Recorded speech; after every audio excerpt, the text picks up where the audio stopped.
Welcome to the Inc. Productivity Tip of the Day.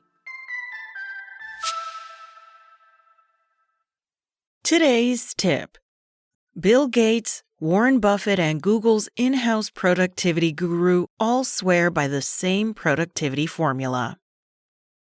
Earlier in his career, Bill Gates was so incredibly driven that he scheduled his days in 5-minute blocks and viewed rest as a sign of laziness. But last year, Gates repented his earlier workaholic ways and shared his new approach to productivity. He wrote, "It took far too long for me to realize that you don't have to fill every second of your schedule to be successful." Where did he learn this essential insight? From none other than his friend and fellow billionaire, Warren Buffett. Gates said, "In hindsight, it's a lesson I could have learned a lot sooner had I taken more peeks at Warren Buffett's intentionally light calendar." Just as Gates was famed for his intense approach to time management, Buffett was known for the long stretches he spent reading and thinking, and at one time also for his refusal to use a smartphone or schedule meetings more than a day in advance. The results of Buffett's more relaxed approach speak for themselves. What Gates has belatedly learned from Buffett is known as the paradox of productivity, the theory that intentionally leaving slack in your schedule ultimately leads to getting more done than packing your days, and is backed by a ton of thinkers, from best-selling authors to Google's in-house productivity guru. It can help you get more done with less stress, too. More slack leads to more productivity. One of the first public discussions of this paradox of productivity goes all the way back to Slack, a 2-decade-old classic book on time management from management consultant Tom DeMarco.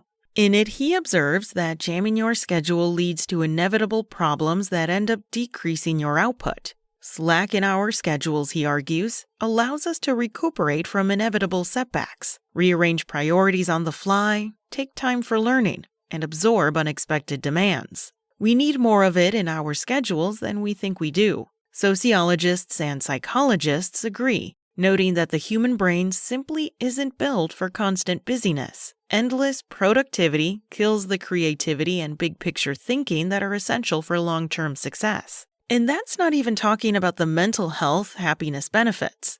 As best-selling author and time management expert Oliver Burkeman has written, keeping his schedule bare bones means I don't embark on each day as if on a tightrope walk, needing everything to go exactly right in order for me to make it through the plan.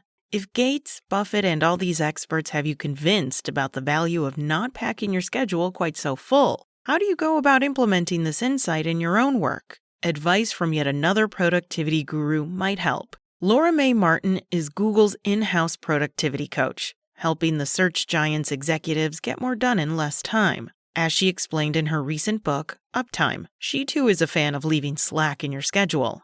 And helpfully, she gives entrepreneurs a simple target to aim for by saying, "I always tell people shoot to undercommit, because you end up then committing at the right level. Shoot to that 80%, and that's really where you end up being involved in the right amount of things."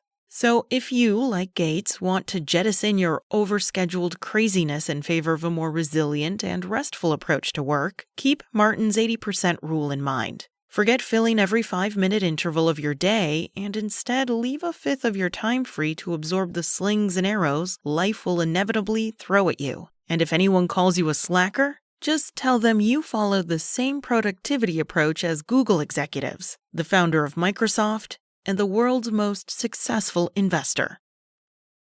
That's it for today, but you can find more articles from today's top business innovators and thought leaders at Inc.com. Come back tomorrow for another tip from Inc.